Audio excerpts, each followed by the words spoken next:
Hello, everyone, and welcome to the Sunday Show. Today's episode is called Voyage of the Mind, exploring idealism and materialism. My name is Artem, and today I'm joined by my co-host Sergey. Hello, how are you doing? Hello, Artem. Thank you for this warm introduction.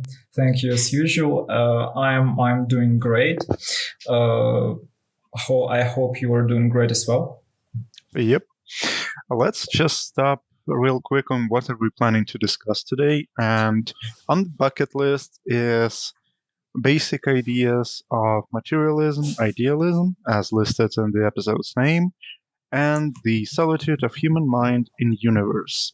To be more precise, it's about the philosophical foundations of solipsism and how human ideas, how human brain can basically shape the world around itself according to one of the philosophy's directions and philosophical schools.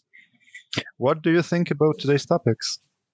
Yeah, I think we have chosen a very interesting subject today. I think it's the case for each of our episode. I really hope that our listeners agree with me on this point.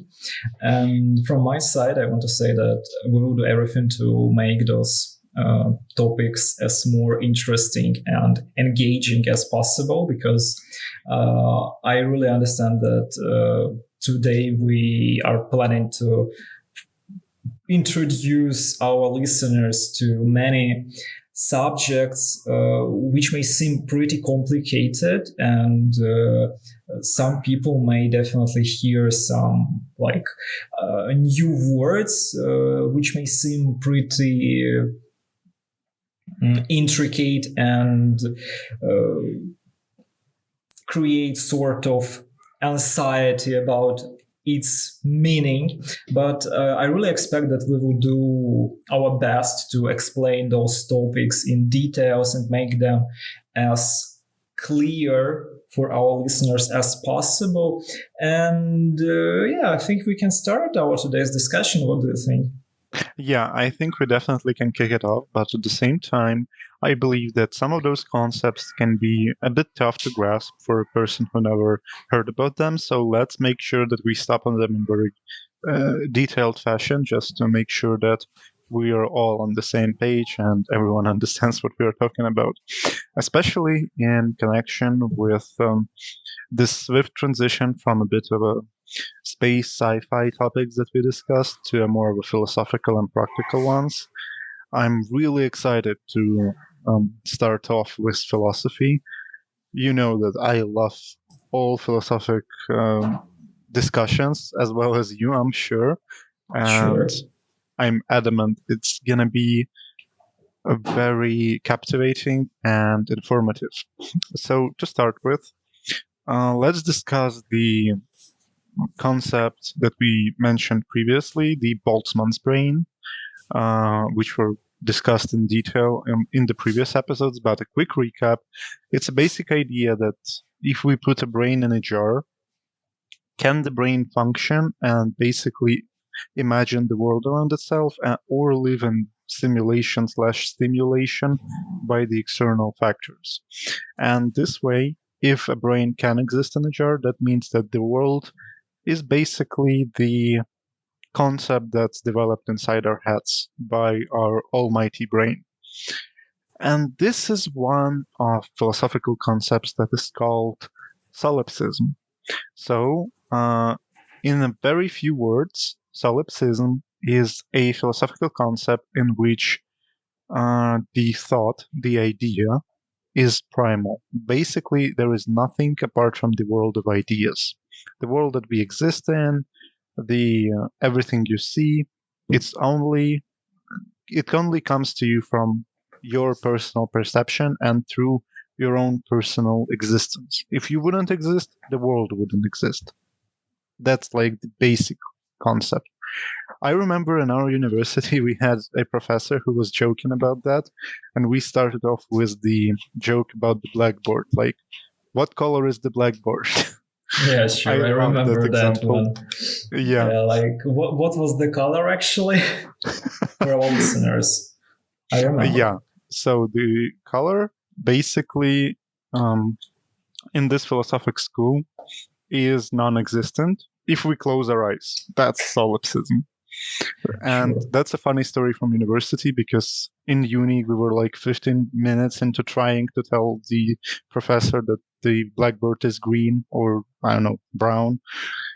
And he would tell us, no, it isn't. I close my eyes with my hands and it doesn't exist. Do you have something Sure. to add about solipsism? Yeah, absolutely. I really agree on the point that first of all, we need to introduce our listeners to a general understanding of those concepts, because for someone who is not familiar with them, they may seem pretty complicated, but in fact, they are not.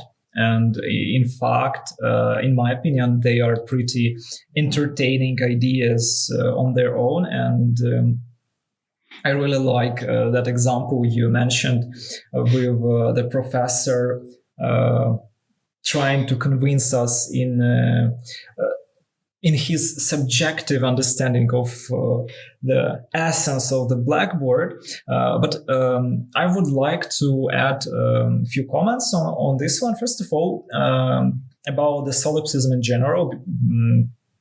You mentioned that solipsism represents the vision of the world based solely on ideas. And we need to understand that there are more radical interpretations of this philosophy and more temperate ones. And in fact, the more or less of solipsism we can experience in daily life of any human being, because people may have different perceptions of very basic events, phenomenons, ideas, whatever. And the difference between their understanding of them can be very slight.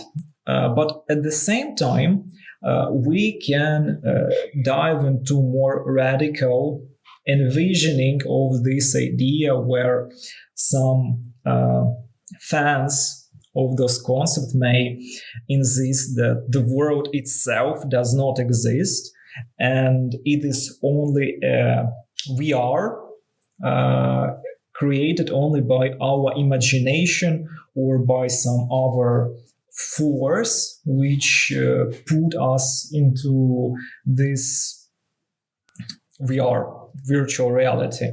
Mm-hmm. And remembering about the professors, interpretations in university, I remember very good that day when our philosophy professor was trying to introduce us to the subject. It was pretty funny, but I remember I was reading a similar story about another university professor, and he was doing a similar thing, and he was not trying to introduce students to concepts of solipsism or solitude of human mind in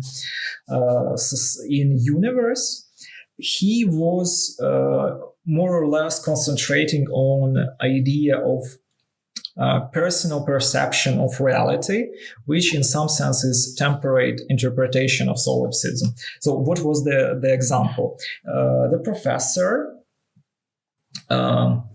showed a book to the audience, and he asked students what was the color of the book he was holding. And from the perspective of students sitting in the classroom, the book was green, and they said the book is green. And professor didn't agree with them. He said, no, it's not the case. The book is red. And they were confused. They were just repeating, oh, the book is green. Like, what are you talking about? And after like a few rounds of those, verbal exchanging, professor made a very simple trick. He showed to the students the opposite side of the book, which in fact was red.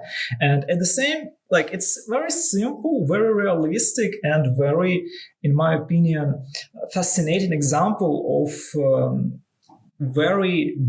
how different perception of the same subject might be for different people studying on looking at this subject from different perspectives. The book is real and it's material. It's just regular book, but the top page is on the cover on the top is green and the backside is red.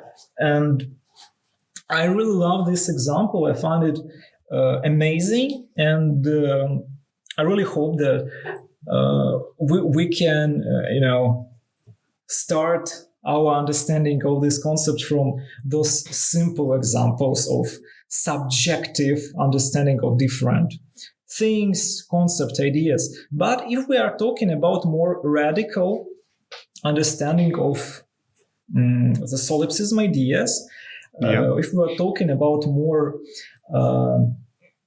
radical imagination of solipsism, in like if we try to explain our world, our universe from solipsism standpoint, what would you tell our listeners as the best interpretation of most radical example of solipsism, in your opinion? Oh, most radical? That's a very good question, because it's certainly tough to choose the most radical thing in solipsism, since solipsism is a radical philosophical school, and it's worth mentioning that it's kind of born off of the subjective idealism, which is pretty much similar, but subjective and objective idealism are the schools of thought that were persistent since the ancient Greeks' time. But solipsism is like ultra radical, and I think the most radical thing that I saw, it can be, I think it can be pulled from media, from movies. Okay. And I think it's Matrix. Basically, and that's the basic idea of Boltzmann's brain, that we are living in a simulation and there is nothing that we can do apart from existing, and that our world exists only in our brains and through our subjective perception.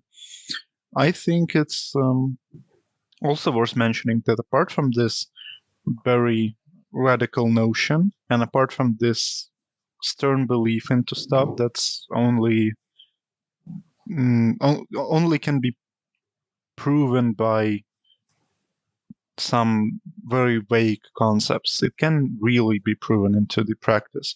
But at the same time, I think it's worth mentioning that solipsism as a philosophical school has basically many sides, and one of them is epistemology, which is the science or the teaching about the learning.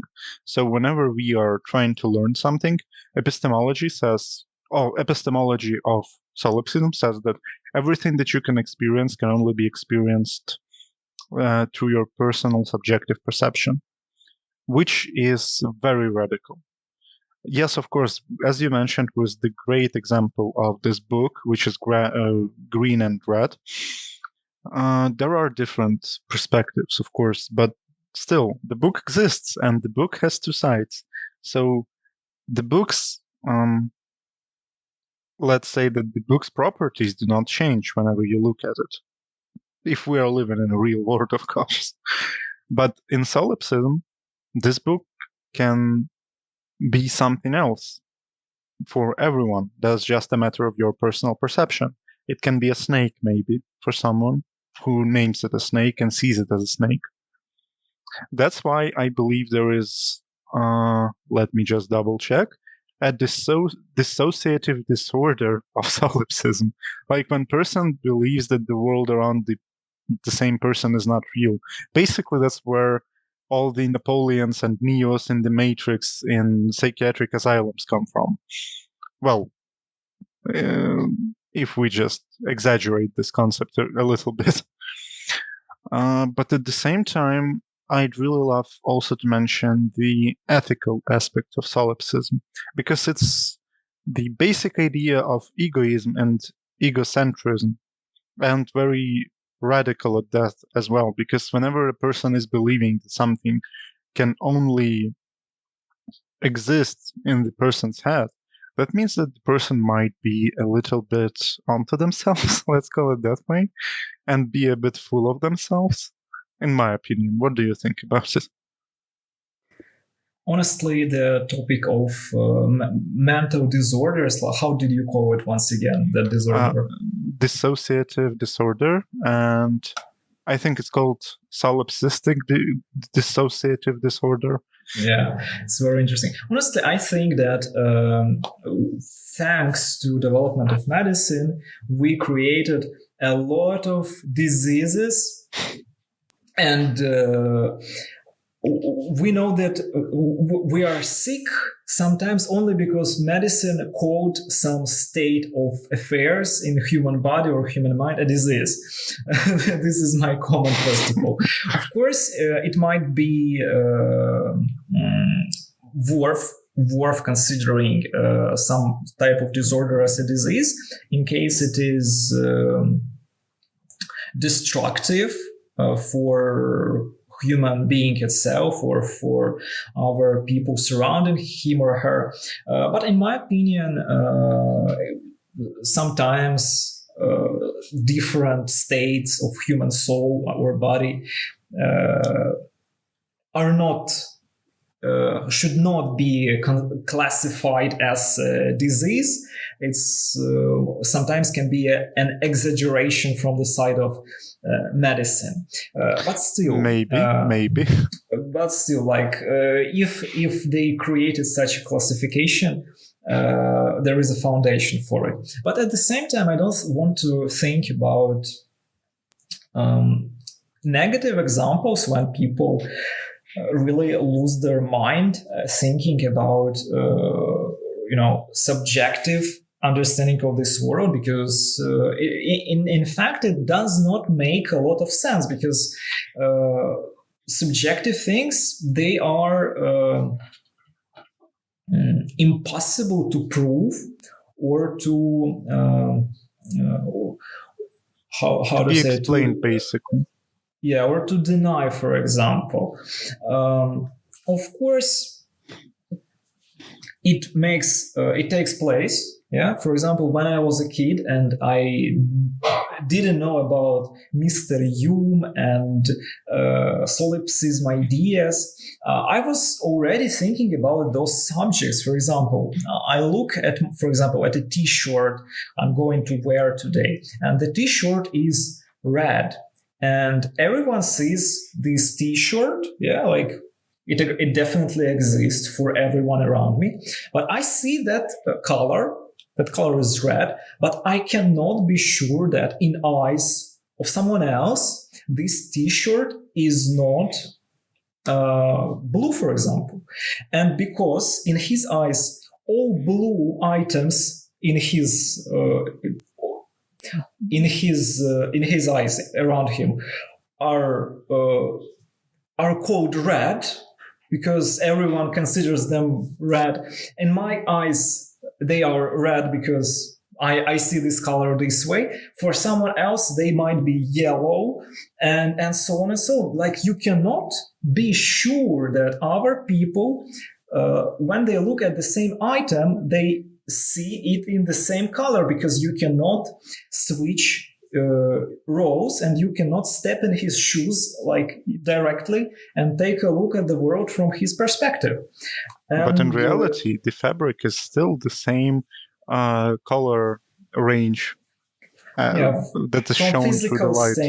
From physical standpoint, yeah, I learned later on in my life, I learned about the spectrum of how it's called, infrared radiation is our thing. Anyway, spectrum of light. Yeah, I learned about the length of those waves, and the longer waves are more red, and the shorter waves of light are more purple or blue or something like that. Yeah, something like that. I'm not real good with physics. Yes, I'm not going to pretend that I understand those topics perfectly, but I have basic, understanding of it. And you never know if the world is real or the world is the same for everyone. But when you start being obsessed with these ideas, it definitely leads a human being to a mental disorder. But at the same time, I don't really want to concentrate on those negative examples because, it's not a good approach, I think, for anything in life. I really enjoy thinking and talking about some fun ideas, fun stories based on those ideas. For example, we can imagine that what is God then? Like, for example, if we opt in for idea that the reality is not real and it is just a VR projection into our mind, we can guess that, for example, we all exist, we all humans, but all of us are just, brains in jar, and there is the, snake man walking between the lines of those jars and projecting different events and realities into our VR world. And reptiloids are better. Reptiloids are managing our reality. And so in this case, they are the gods. Or we can consider the example of Matrix, where we are not brains in a jar. We are like real people with real bodies, but we are in a state of stasis, and we are being projected this reality into our mind. And I think those examples are very funny, and at the same time they might be very scary. And what do you think? Do you know any examples similar to those I mentioned, or maybe you were thinking about some of them just in case you have some ideas on your mind? To be honest, not really, because you mentioned all the examples I had of this stuff, of these ideas, because it's very tough to pinpoint something that's radical, let's be honest, because stuff like that, it takes certain imagination, to come up with. And I really like your example about the color, though. But still, it's also falls into the principles of subjective idealism that people view world differently. But in reality, if we take it with a grain of salt, it still means that people will call it the same way because the society told them to call it that way, even if they see it differently. And even if they do, what difference does it make practically for those people? Well, not much, but I think it will affect the interior design industry, if that happens to be true. Apart from that, I think it's worth mentioning about solipsism in general that most of the time it's just used to come up with crazy ideas as a counterweight to actual ideas, like what if a sort of scenario.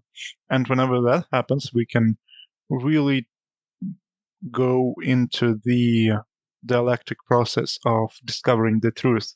So I think that solipsism is really necessary in some cases to basically make way for a really weighted argument. What do you think about that?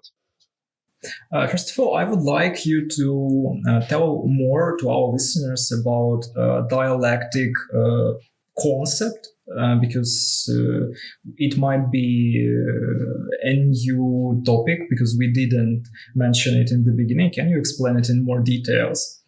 Oh yeah, right. Thank you for clarifying that matter. So yeah, dialectics are basically the method that is used to find the final truth. It goes like with three main stages, if I remember it correctly. The first one is thesis. The second one is antithesis. Basically, you have your idea, then your counter idea, and after that, you have a synthesis. So from two partly wrong, partly right ideas, you come up with the final truth. That's why we need solipsism in order to get to some objective reality and objective truth. Yeah, I think it's a great explanation, and really hope it was helpful for those who were not familiar with dialectic concept before. And talking about thesis and antithesis, we already said a lot about subjectivism, about solipsism, about the idea that reality might not be in case the reality might not be material. In fact, it might be just a projection of some different pictures in our mind. Yes. Yeah. What about the antithesis to this concept? What is situated on the opposite side of this spectrum? On one side is solipsism and the idea of virtual reality, basically. And what is on the opposite side of the spectrum? Opposite side of the spectrum is really sad because it's completely materialistic. So whenever you have something completely materialistic, that means that everything that we have is a basic product of chemistry, physics, laws of the earth, and stuff like that. Basically, your consciousness in that case is just a complex of biochemical processes and neural impulses that goes through your head based on what your body feels at this moment. It's not as pretty as idealistic concepts like solipsism, because in solipsism you can make up anything that you want, maybe a spaghetti monster that rules the world. And in materialistic outlook, the world is ruled only by atoms and by I think chemical processes. So it's a bit sadder. But at the same time, materialistic approach to, for example, epistemology, based on learning the objective reality, taking the let's say anything that you have, maybe a rock or something, anything at all, a book, and then dissecting it into atoms, into the properties, into all that you can describe through the real experiment and through analysis, especially if that's chemical, physical, any sort of analysis. So materialism was really popular back in 19th century and 20th century, and it focused more on ordinary life of people more than solipsism. If solipsism was used mostly as, let's say, a counterweight to real ideas, materialism was the predominant idea for almost 2 centuries. But still, whenever it goes too far and gets too radicalized, what do we have left in materialism? What do you think? Honestly, before we switch to topic of materialism, I would like to clarify another interesting definition. I think we need to give it to our listeners. Talking about epistemology, how would you, in simple terms, explain it to our listeners? Oh, that one is basically the study, the teaching about learning stuff. How do you learn things? How do you comprehend them? So in simple terms, this is the set of ideas explaining how we gather information about the world around us. Yeah, through method, like through which methods? Yeah, okay. And talking about materialism, of course, it's worth mentioning that materialism, in some sense, dominates the public, dominates the set of philosophical ideas in our modern world, because when we go to school, when we go to college or university, everything we are taught there that our world works according to simple and explainable, measurable rules of physics and economics and or chemistry or biology, because everything in our world is made of some sort of matter, some sort of atoms, molecules, and how those things interact with each other is determined primarily by rules of nature. And it's really hard to deny that our world works according to those rules. But honestly, at the same time, it does not exclude the idea that all of this can be just fictional and can be virtual reality, which works according to certain rules and patterns. So like, it's impossible, even if we use all the power of materialism, we still cannot totally, destroy, demolish, and erase the idealistic teaching of solipsism, which states that everything is not real just because you cannot totally prove that it is. So, yeah, it's hard, really hard to stay only one, to live only one of those two ideas in our Like society. completely, yeah. Yeah, it will not be possible. It will not possible. It is not possible. It will never be possible to get rid of the opposite one.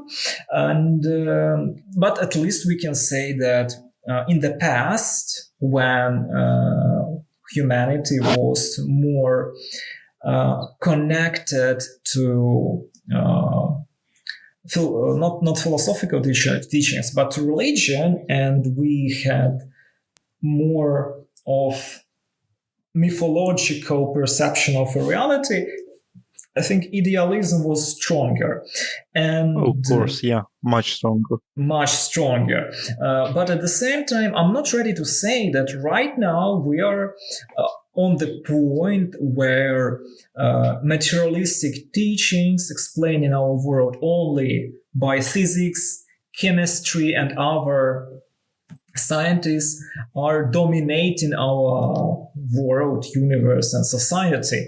And I think we're really far away from the point where people rely only on those hard sciences, because even right now, majority of people still pay attention to their intuition, to, I don't know, astrology, to magic, and voodoo. of course, voodoo. Yeah, so I think there are a lot of people considering this teaching and cult very powerful and meaningful, and basically a religion, which is also an idealistic belief.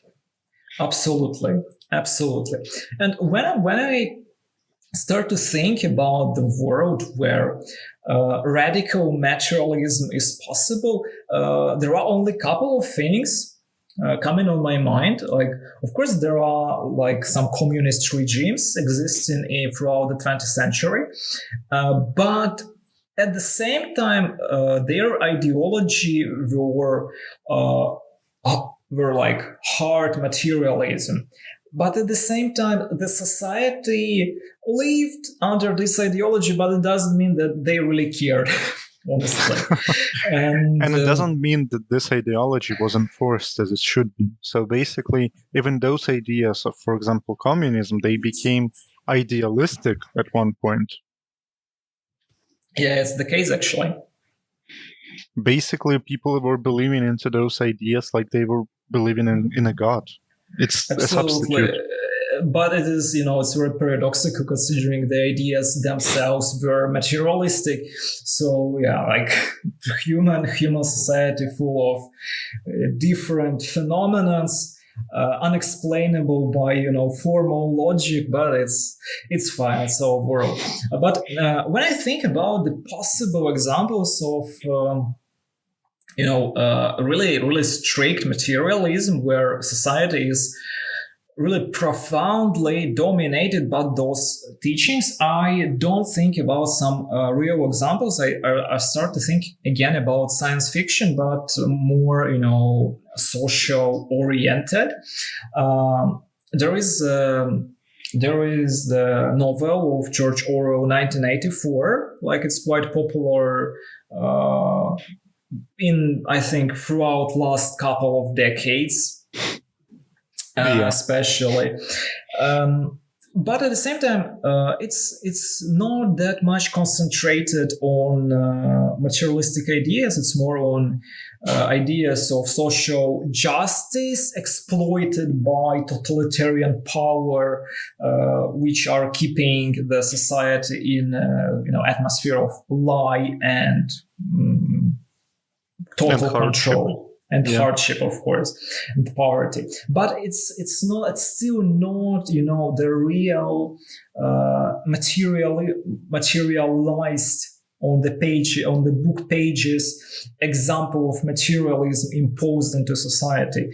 I think about a book called Us by a Soviet writer Zamyanin, and in Russian language it's called Мы. In English, it's Us. And that book is, I think, harder version of 1984, because the society there are living in much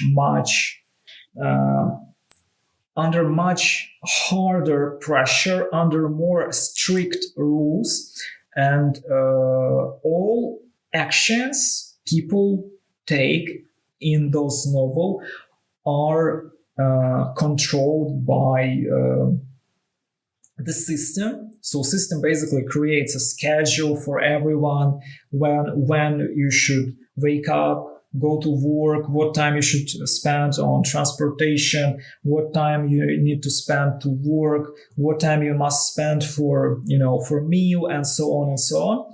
And in that world, everything is ruled by idea of material problems. I don't know, solving material problems, or control over material possessions. That system really don't care about human soul and, I don't know, some idealistic desires of people. I think they even removed the names in this book, no? Exactly. They were having numbers. Instead of names. Of course, it's very important to bear in mind that the main focus in this novel is on the social system, not on materialism itself. So materialism is only an aspect of the overall story, but at the same time, it's, in my opinion, a very good example. Maybe you want to add something to my speech. Yeah, sure. I completely agree with you on the point of this book, but at the same time, I think, I also completely agree on the fact that it's tough to find a really good radical materialistic example. But at the same time, we can try to look for things using the materialistic examples. And one of my favorites is a novel and now a movie, Dune. So in Dune, people are fighting a war for resources, and it's a strictly materialistic approach to things. Basically, you have resources, you have people are resources as well, and everything that people in the power care about is profits and getting more and more and more resources. That's a very good example of how materialistic approach can happen. And it also can happen with any event that you take in life and any book that you read, that whenever you try to dig into that with materialistic approach, you'll locate something that resembles it. If it resembles reality, of course, because in reality, we're also living in materialistic paradigm, even though not as radical, but still, if you don't have the money, you will not get food, and most likely you will die. So that's also a struggle for resources at the same time. And I think it's very important to note that one of the most radical examples of materialism is the one that I mentioned about the resources for money, for food. Still, but at the same time, still, people are not living completely in materialistic paradigm, because in completely radical materialistic world, we wouldn't need or have any sort of morals or ethics. The only point that we would have, the only goal that we would have, is to take as much resources as possible, even if it means that you will abandon some morals, even if it means that you must steal, kill, whatever it needs to be done. So I don't think there will be an example of radical materialism, because it's, even at the early stages of thinking about it, it sounds horrible, completely horrible. And I think, yeah, the closest that we had is maybe not communistic regimes, but socialistic regimes, when everything was taken and people were basically living in a resource-oriented world, and some of them even tried to, I think, cancel religion and delete it from the social life as idealistic approach to world and to life. But as we already discussed it, as I mentioned, it really sounds more like a substitute for this religion. So I think in that case, we are looking at a very big problem between radical materialism and a radical idealism. Both of them are completely horrible when you take a look at it. What do you think about those two, and how do you think they differ? Yeah, I agree with you on the point that when we do radical versions of each philosophical teachings, they are ugly and very destructive for human society in general. And besides those things we mentioned, I would like to add another example. It just appeared in my mind all of a sudden. I remember I was reading a sci-fi book in a childhood.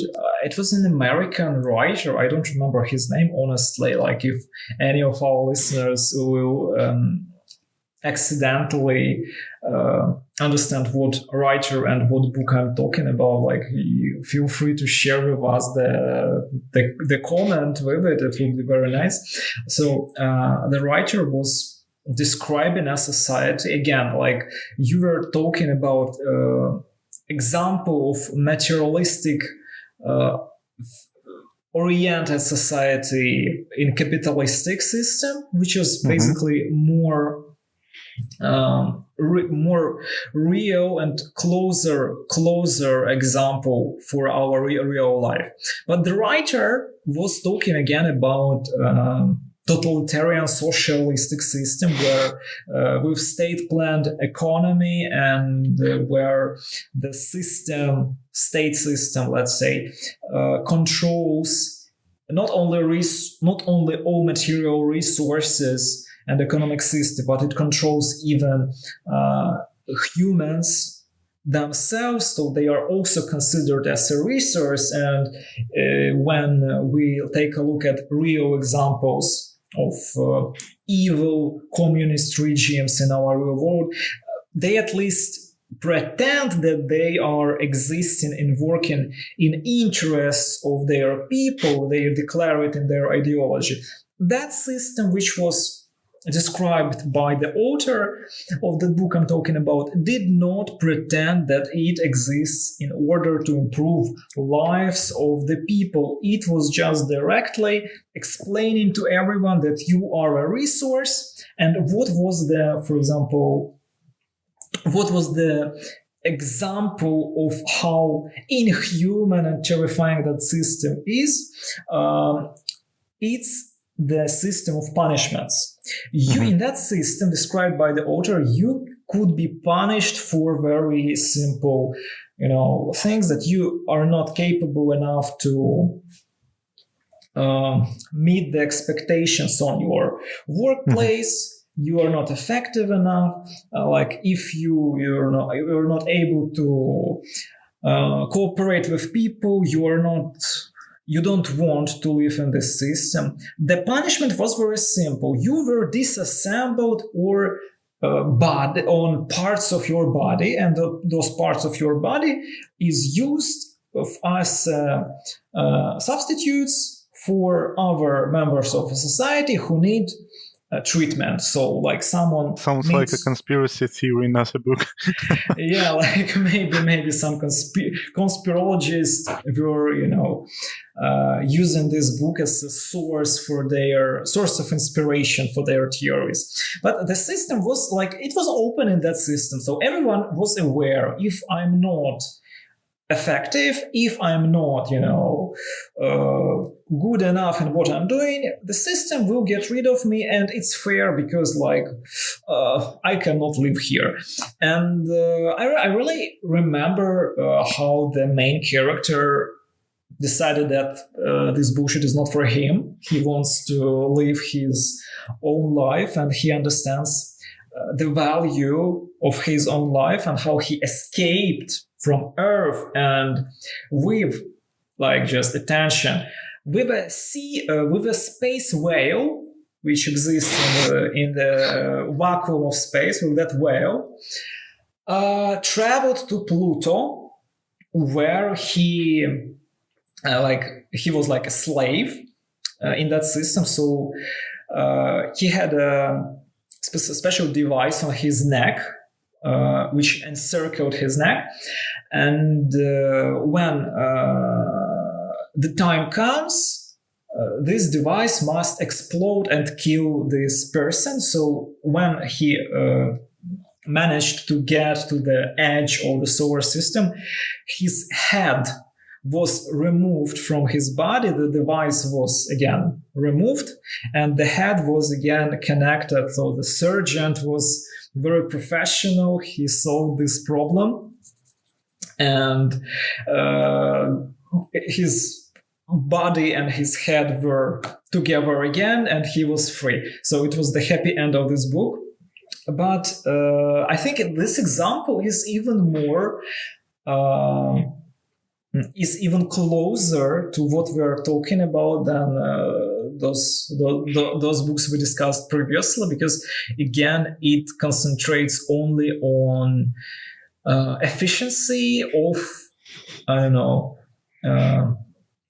transformation, of transformation of matter. So it doesn't even exist for improving lives of people in general. It exists only to create some huge buildings, structures, exchange coal and iron ore into steel, and their people in that system is just a labor force. They are just another resource, and the only value and the only purpose of existence of this system is creation of some monolithic structures. So I think it's a good example of how inhuman and terrifying this society might be, concentrated on materialism. And it must be not even the worst example. Probably yes. It's just the one which appeared on top of my head. And talking about the possibility of spoiling everything, because it's in human nature. People can easily become obsessed with certain ideas and turn all positive steps, positive projects into a nightmare. And talking about materialistic projects, I think we mentioned a lot. And about idealistic, I think it's good to think about some destructive religious communities which were committing mass suicide. Like the sects in the 70s, I think. Do you know something about some bright examples? If we talk about not about mass suicide, but I think there's I forgot his name. Jesus, sorry. One sec. I think his name was something like Bronson or something. Really? Because I remember there were some religious communities obsessed with certain ideas, and the members of those communities sometimes were killed themselves. They were having very tragic destinies. So I recall the name. Yeah, so it was Charles Manson. If you heard about them, in the 70s. Familiar. Yeah, that's the guy in the 70s who started a religious cult. I think he had even tattooed cross on his forehead. Mm-hmm. And this fella created a family, quote unquote, because of the religious community that started killing people just to show their beliefs, I think, or something like that. Well, you can't even really delve into the mind of psychopaths to understand, but still, I think it was religious, and they killed a famous actress at the time, Sharon Tate. She was the wife of Roman Polanski, a famous director. So, and those fellas really started doing some atrocities because they were believing that they were chosen of the God and stuff like that. And that's a perfect example of a very radical, subjective, idealistic belief, and even solipsistic belief, where people believe that they are chosen ones based on the fact that they think they are chosen ones, with the same percentage chance we can be chosen ones if we start believing that, if we go crazy, of course. Or use a lot of drugs as they did. And at the same time, it can be a very bright example of how those radical beliefs can bring people in general, to dire atrocities. Yeah, absolutely agree with you, Artem. And talking about those, toxic and really negative example of idealistic ideas, we should always bear in mind that they always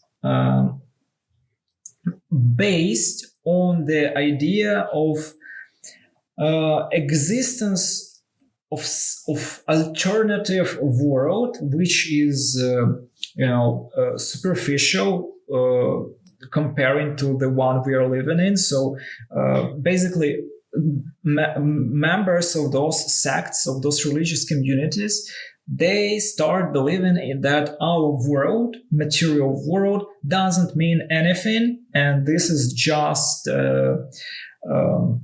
we are. Yeah, just a stage where we can, just a location setting, like in computer game where we can do some actions, but in reality it doesn't mean anything. And meanwhile, when we are talking about solipsism, idealism, subjective understanding of our reality, it may sound like some scientific or philosophical concept, and that most of the people have nothing to do with it in a real life. But I think for our listeners right now, it's more understandable that this concept plays a very important role in basically every religion and every spiritual teaching in our world. It exists, it presents it is But it's not present as in. exaggerated. Of course, it really depends. It really depends on the teaching, on the religious community. There are all types of exaggeration on the spectrum. Of course, the most exaggerated examples are those people with the disorder. How to call it again? I forgot. Solipsistic dissociative disorder. Solipsistic dissociative disorder. They are on the most radical side of idealistic spectrum. Different religious communities are finding themselves situated on different parts of this spectrum. So it is. What is the most important is that this idea plays very important role everywhere in terms of religion, in terms of spirituality, and finalizing this topic, I want to talk about more,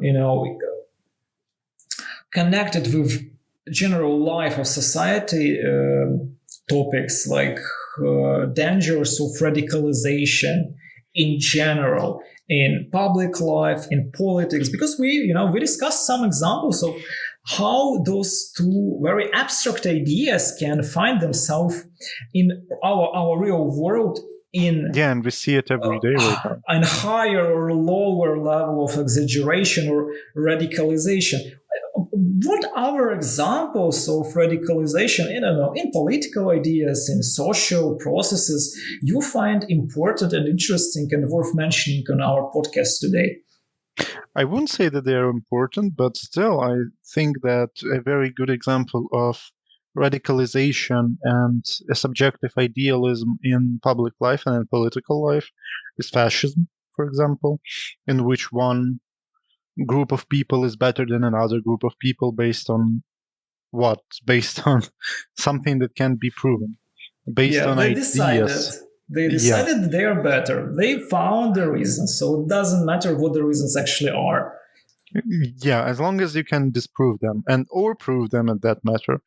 And at the same time, there is a lot of religiously fundamentalistic countries, let's call it that way, which are living completely in accordance to religious rules, which is also dangerous at times, because they also are on the spectrum of this idealism, and they switch to idealism.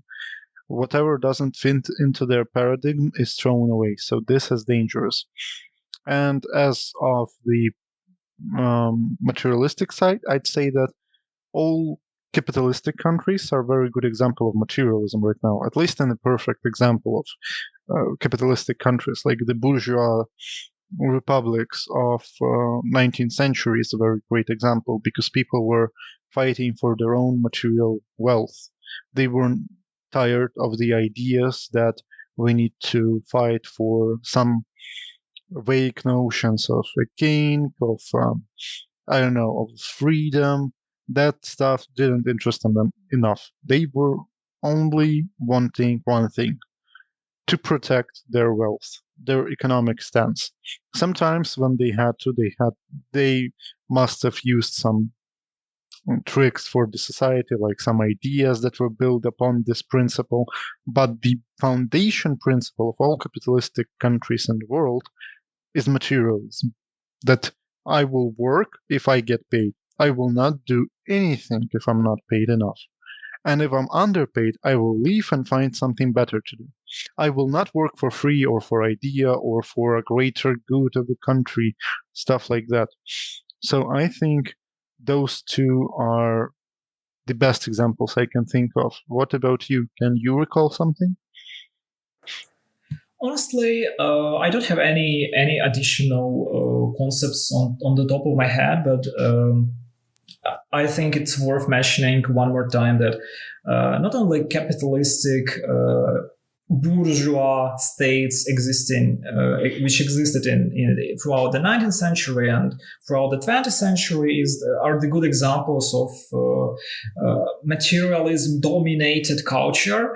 I think we all live more or less in this type of society right now, because basically all necessities humans can have, especially those living in cities, because majority of people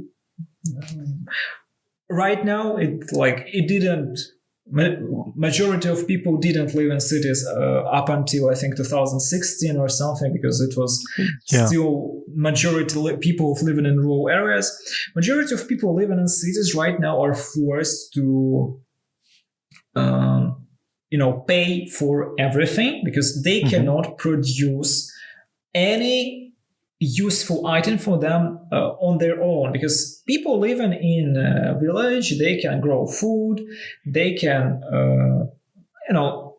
build some housing from primitive materials and so on and so on.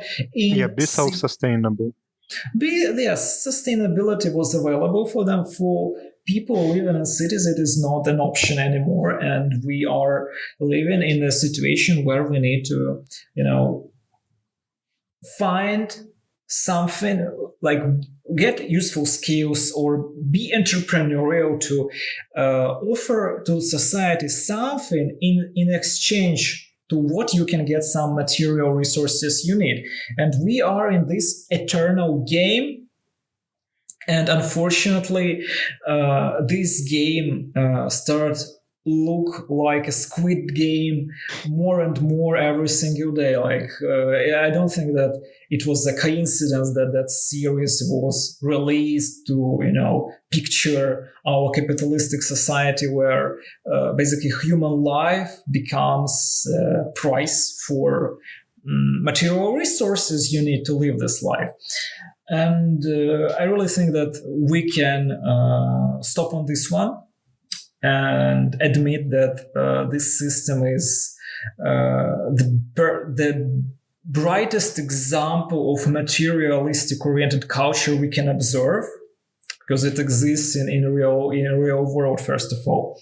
But talking about other topics, we can discuss, I think, in our next episodes.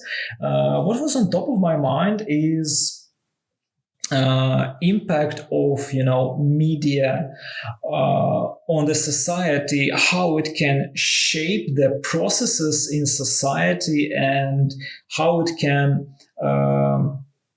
force people to do certain things. And I think it's really good development of the topic of this capitalistic system we were talking about right now. What do you think about this idea?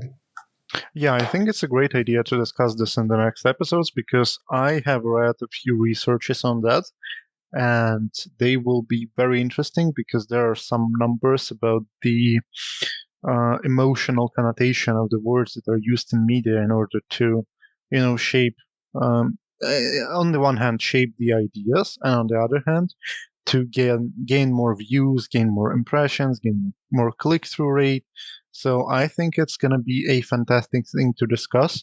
And just to wrap up this topic, I will also just make one small remark on the fact that you mentioned that we are living in heavily dominated materialistic society.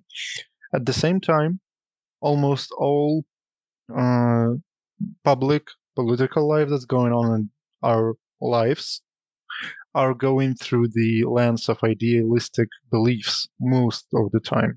So it's a very great, let's call it paradox, when people live in materialistic paradigm, but at the same time, they tend to listen more to the ideas.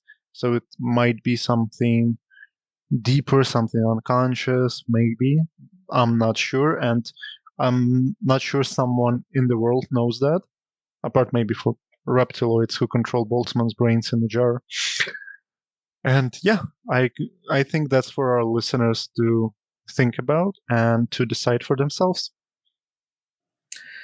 Sure. Thank you for your remark, Artem. And to our listeners, share with us what do you think about materialism, about idealism, what implications those ideas are having in our daily lives. If you are watching us or listening to us on YouTube, please share your opinions and thoughts on the comment section below.